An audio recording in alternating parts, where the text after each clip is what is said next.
দরজা খুলছে, ইতিহাস ডাকছে বাংলাদেশ দলকে।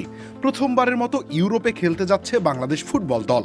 দীর্ঘদিন ধরে দেখা স্বপ্ন এখন চোখের সামনে। অপেক্ষার অবসান হবে 5ই জুন। বাংলাদেশ ফুটবল খেলে আসছে 5 দশকেরও বেশি সময় ধরে, কিন্তু এই দীর্ঘ পথ চলায় একবারও ইউরোপের মাটিতে কোনো ইউরোপীয় দলের বিরুদ্ধে খেলার সুযোগ পায়নি। এবার সেই সুযোগ এসে কড়া নাড়ছে দরজায় প্রতিপক্ষ সান ম্যারিনো। ইউরোপের এই দেশের অবশ্য ফুটবল রেকর্ড তেমন সুবিধার নয়। নিজেদের ইতিহাসে তারা ম্যাচই জিতেছে মাত্র 3টা, তাও আবার সবগুলোই লিচেস্টাইনের বিরুদ্ধে। ফিফার র্যাঙ্কিংয়ে বর্তমানে সবার নিচে তাদের অবস্থান। অন্যদিকে বাংলাদেশের ফুটবল দল যে খুব ভালো তাও বলা যায় না। ফিফার র্যাঙ্কিংয়ে এখন অবস্থান 211 দলের মধ্যে 181-তে।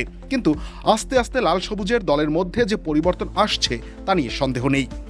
ইংলিশ প্রিমিয়ার লিগ খেলা হামজা চৌধুরী থেকে শুরু করে সামিত সোম, মোরসালিনদের নিয়ে গড়া দল আগের চেয়ে ভালো অবস্থানে যাচ্ছে দিনে দিনে, তা মানতেই হবে। যদিও সান ম্যারিনোকে ভালো দলের তালিকায় অন্তর্ভুক্ত করা যায় না, কিন্তু অপেশাদারদের নিয়ে গড়া দল হলেও নিয়মিত ইউরোপের বড় দলগুলোর সাথে তারা খেলে, অভিজ্ঞতা এখানে বড় বিষয়। জামাল ভুঁইয়ার দলের জন্য সামনে এখন এক বড় সুযোগ। সান ম্যারিনোর সাথে ভালো খেলে হারাতে পারলে হয়তো খুলতে পারে ইউরোপের দরজা। যে ইউরোপ বাংলাদেশের ফুটবলের জন্য অনাবিষ্কৃত রয়ে গেছে, সেই ইউরোপ হয়তো আবিষ্কারের সুযোগ পাওয়া যেতে পারে খুব অদূরেই। রবিউল ইসলাম রানী, খেলা 71।